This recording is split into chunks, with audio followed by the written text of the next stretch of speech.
আপনাকে স্টুডিওতে পেয়ে অনেক ভালো লাগছে ভাইয়া। আমরা আজকে আপনার থেকে কোন ঘটনা শুনবো? আজকে আমার কাছে কয়েকটি ঘটনা আছে, দুইটি ঘটনা তার মধ্যে বেশ উল্লেখযোগ্য। তো আজকে আমি যেই ঘটনাগুলো বলবো সেই ঘটনার প্রথমটি যেটা বলবো সেটা সত্য ঘটনা অবলম্বনে। আচ্ছা, জি অবশ্যই।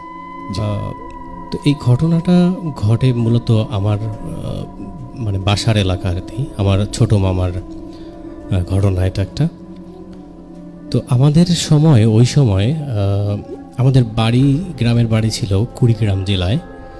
তো সেখানে আমার বাড়ি যেখানে ছিল সেখানে আসতে হলে একটা পুকুর, একটা মানে পুরনো একটা পুকুরকে পেরিয়ে আসতে হয়। কিন্তু সেই পুকুর শুধু যদি থাকতো তারপর একটা কথা ছিল, কিন্তু সেই পুকুরের ওপরেই রয়েছে একটা খেজুর গাছ।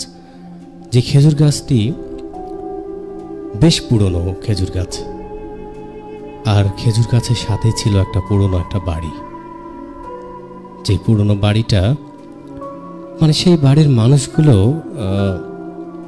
খুব একটা বাইরে আসতো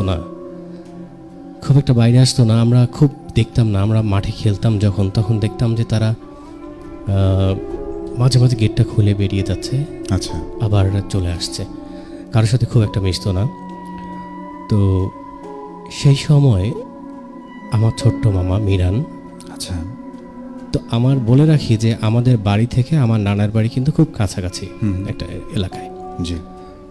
তো যেহেতু কাছাকাছি আমার মা বড় মেয়ে, তো সেক্ষেত্রে নানি যে কোনো কিছু রান্না করলে বা পিঠা পায়েস কোনো কিছু করলে আমাদের বাড়িতে পাঠিয়ে দিত। তো আমার ছোট মামা আমার চেয়ে 1 বছরের ছোট আর কি, আমরা বন্ধুর মতোই।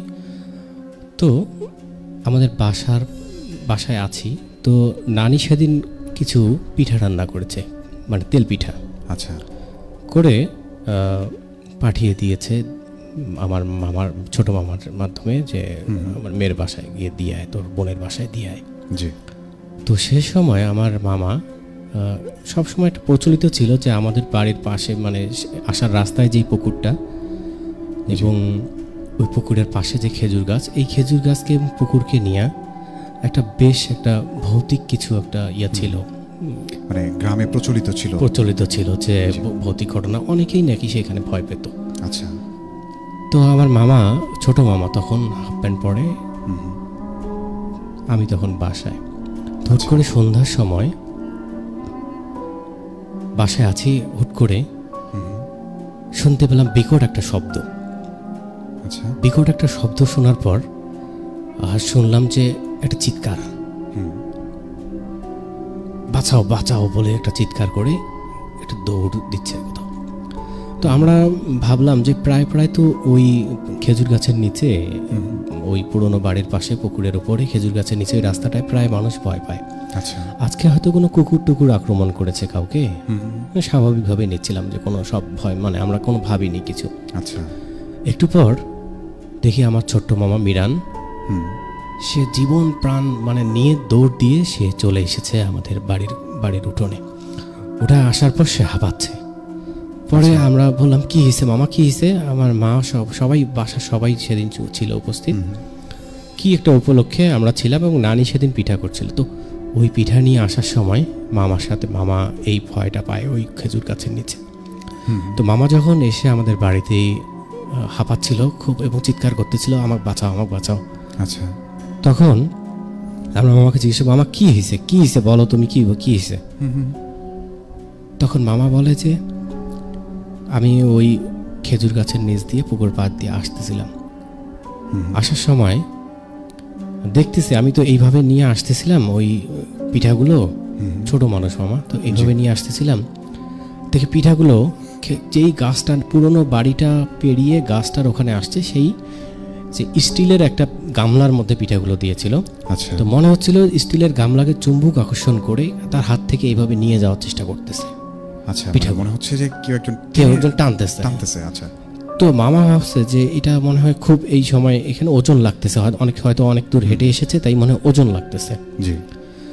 তো মামা তখন স্বাভাবিকভাবে যাচ্ছিল, যেই গাছটা পেরোবে সেই দেখে হুট করে গাছ থেকে আচ্ছা একটা প্যান্ট পরা একটা ছেলে, একদম যুবক, মানে ছোট ছেলে, সরসর করে নেমে আসতেছে। আচ্ছা, এটা বাস্তব ঘটনা আর কি। যুবক ছেলে নেমে আসতেছে। তো সেই যুবকটা যদিও মানে হাফ প্যান্ট পরা যুবক, অল্প বয়সী, ছোট, কিন্তু তার মাথায় চুল ছিল না, সে ন্যাড়া মাথা ছিল, এবং তার বয়স অনেক মনে হচ্ছিল যে অনেক পুরনো একজন ছোট। আচ্ছা আচ্ছা। এসে মামাকে বলতেছিল চল গাছে চল, গাছে চল। মানে এই সময় মামা যখন আর মানে দেখলো যে তাকে বলতেছে গাছে চল, গাছে চল, টেনে নিয়ে যাচ্ছে গাছের উপর, খেজুর গাছের উপর। আর খেজুর গাছটা এমন একটা গাছ, মনে হয় সারা বছর খেজুর গাছটা মরে আছে, অন্ধকার থাকে এই জায়গাটা। জি। মামা তো এই তাড়াহুড়ো করে, মামার ভাষ্য মতে যে আমাকে টানতেছে গাছে চল, আমি যাব না। তো তারপর এই মামা প্লেটটা টানাটানির এক পর্যায়ে গামলাটা মাটিতে ছুঁড়ে ফেলে দিয়ে জীবন বাঁচাতে বাঁচাও বাঁচাও বলে জোর দিয়ে আমাদের কাছে চলে আসে। আচ্ছা। তো এই সময় তারপর আমরা তো বুঝলাম, কারণ আমরা রিলেট করতে পারলাম এভাবে যে এই হাফ প্যান্ট পরা একজন ন্যাড়া মাথার মানুষকে, ছোট বাচ্চাকে, ওই আমাদের গ্রামের প্রায় মানুষ রাতের বেলা দেখতো ওই গাছ থেকে নেমে আসতে। আচ্ছা। তার কিছুদিন পরের ঘটনা, এক সন্ধ্যাবেলা, মানে এই ঘটনাটা যদি না ঘটতো তাহলে আমি বিশ্বাস করতাম না আসলে ভৌতিক কিছু আছে, অথবা মানে ওই গাছের মধ্যে কোনো একটা ঘটনা আছে, কিছু একটা আছে। জি। তো আমার আপন বড় ভাই শাওন, সে রাত মাগরিব ঈশার আজানের পরে সে ওই রাস্তা দিয়ে আসার সময় আমরা কি করতাম, যেহেতু ভয় লাগতো সবাইকে, আমরা কি করতাম যে গান গাইতে গেতে আসতাম, অথবা কোনোভাবে একটা অ্যাক্টিভিটিস করতে করতে আসতাম। তো একদিন আমরা বাড়িতে নেই কেউ, তো হুট করে ঈশার নামাজের পর আমি বাড়িতে এলাম, এসে দেখি যে আমার বড় ভাইকে ঘিরে ধরে চারদিকে গ্রামের লোকজন, কয়েকজন লোক এইভাবে ঘিরে ধরে আছে। তো যখন এই ঘিরে ধরে আছে তখন আমরা এসে জিজ্ঞেস করলাম, ভাইয়া কী হয়েছে? তখন শুনলাম যে ওই ভাইয়া আসার সময় প্রতিদিন আসতো, সে এত বড় হয়েছে কোনোদিন ভয় পায়নি, কিন্তু সেদিন সে দেখতে পেয়েছে যে একটা ওই হাফ প্যান্ট পরা একটা ছেলে, যেই ছেলেটা নেমে এসে ভাইয়ার পিঠের মধ্যে হাত দিয়ে বলতেছে চল গাছে চল, গাছে চল। আচ্ছা, মানে গাছে ওঠা নিয়ে একটা ওই সময়। তারপর ভাইয়া তো মানে কখনো ভয় পায় না, কিন্তু সেদিন ভয় ওমা ওমা বলে চিৎকার করতে করতে, এত বড় একটা ছেলে ওমা ওমা বলে মানে চিৎকার করতে করতে বাড়িতে এসে পৌঁছেছে। আসলে এই জায়গাটা আমাদের গ্রামের সত্য ঘটনা, এবং আমি এটাই ছিল আজকের ঘটনা। কিন্তু আরও একটা ঘটনা বলবো একটু পরে। আচ্ছা, কিন্তু এই ঘটনাটা সত্য ঘটনা। জি, আসলে অনেক অনেক ধন্যবাদ রেজন ভাই। আপনার প্রথম ঘটনাটি বেশ চমৎকার ছিল, এবং সেই সাথে একজন ব্যক্তির কথা আপনি বললেন, যে ব্যক্তি বলবো নাকি কোনো মানুষ বলবো, আসলে এই ধরনের যে বিষয়গুলো, এগুলোর কিন্তু আসলে কোনো নাম দেয়া যায় না। আপনি কী নামে তাদেরকে ডাকবেন বলেন?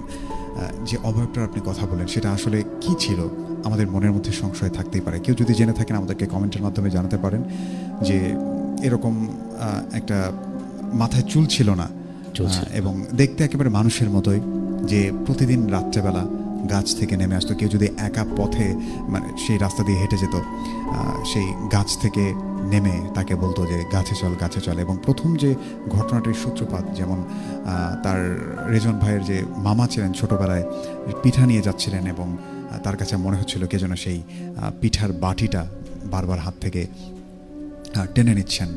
তো এরকম একটা দৃশ্য যদি আপনার সাথে ঘটতো, আপনার কাছে কেমন লাগতো? আমাদেরকে কমেন্টের মাধ্যমে জানিয়ে দিতে পারেন। আমরা যাই হোক এই পর্যায়ে আপনাদের কথাবার্তাগুলোতে চলে যাব।